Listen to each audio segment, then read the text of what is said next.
So did you know that Mike Tyson, the famous boxer which we all know of, earned around $400 million in his career? However, he had to apply for bankruptcy in the year 2003. He spent all of his money buying lavish cars, lavish homes, and he even had a pet tiger. Another example, Nicolas Cage. This actor was one of my favorite actors while growing up, and he was in almost every movie we used to see.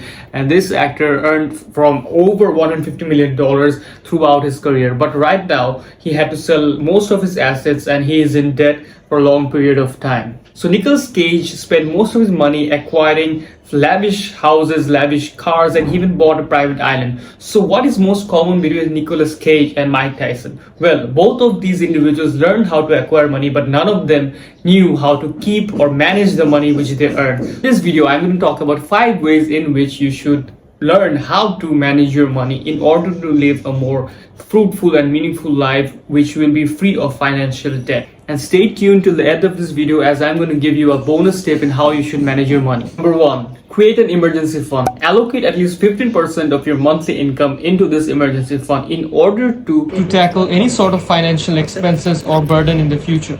So for example, in the future, let's hope that it never comes to this point that you might have the possibility of losing your job.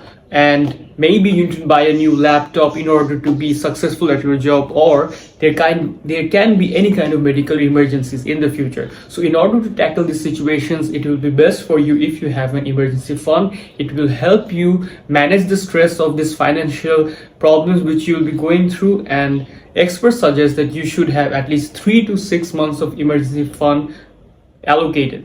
Number 2, this is a very important point and it is often a point which is overlooked, but I felt that for myself, I have felt this trick has helped me more obtain my financial goals. So this point I'm going to talk about is having an accountability partner. So for me, my accountability partner is my wife, where I created a budget for a month and I sent the Excel file to my wife. Accountability partner helps me mainly in these 4 key areas. Number 1, checking in regularly to see how I am doing. Number 2, offering encouragement and support when I'm struggling. Number 3, holding me accountable when I slip up or fall behind on my goals. And number 4, providing a fresh perspective and new ideas for managing my money. So the third point in which you should manage your money is by avoiding debt. So debt is something which is very lucrative to any kind of person in this world, let alone a 20-year-old or people who are in their 20s.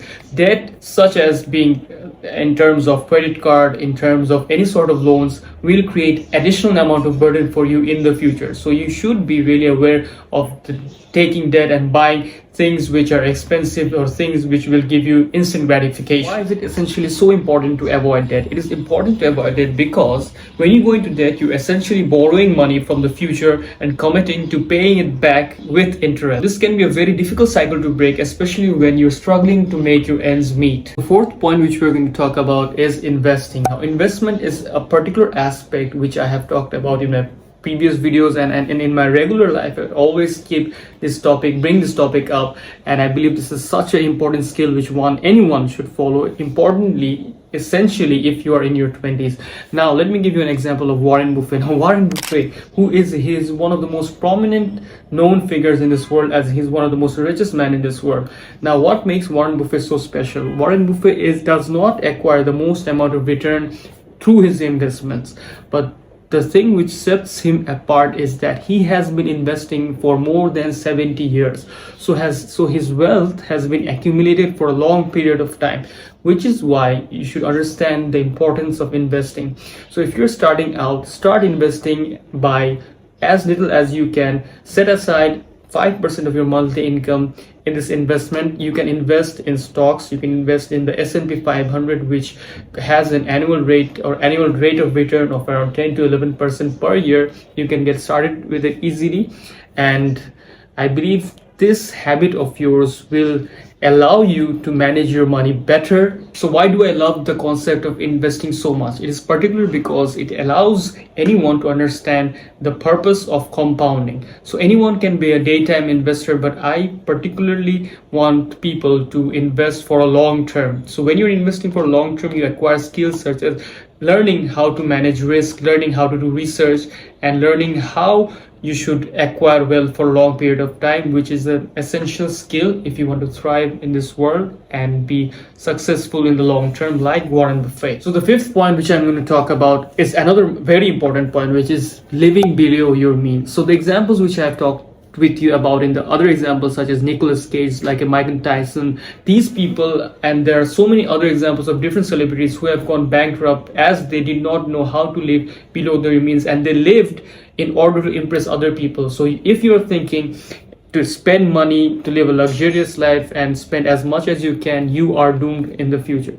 So let me give you a very important tip, that if you are willing to burst yourself, or if you're looking for instant gratification, you will be a real loser.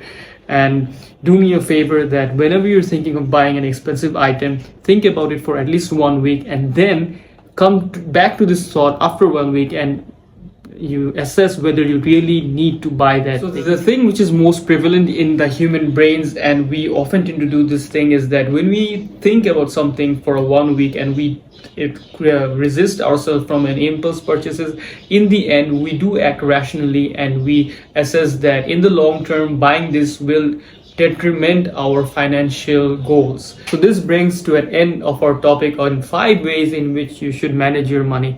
So no, I have not forgotten the promise which I made earlier. So I'm going to share with you the 6th tip, which I believe is a very important tip, as are the 5 points which I mentioned earlier. So the 6th tip is that you should invest in yourself. As I've talked about earlier, in investing in stocks and other S&P 500, and you can also invest in other things such as crypto as well. It's totally up to you, but the most important thing is, in order for you to prevail in this today's condition, in this ever-changing economy, is to invest in yourself. Invest in yourself in terms of buy books, buy courses, attend seminars. This will help you acquire skills which are intangible, and this will make you irreplaceable at your future jobs. Skills such as being able to learn something at a very high rate. So when you're continuously upgrading yourself, where you're continuously upskilling yourself, you're head and shoulders above your competition, and you will be irreplaceable at any kind of job which you do. This brings us to an end of this video. Do subscribe to my channel if you're new to it, and I promise you that I'll deliver new valuable content which will help you in various number of ways. And if you subscribe, it will make my day, and I hope to see you once again over here in this channel.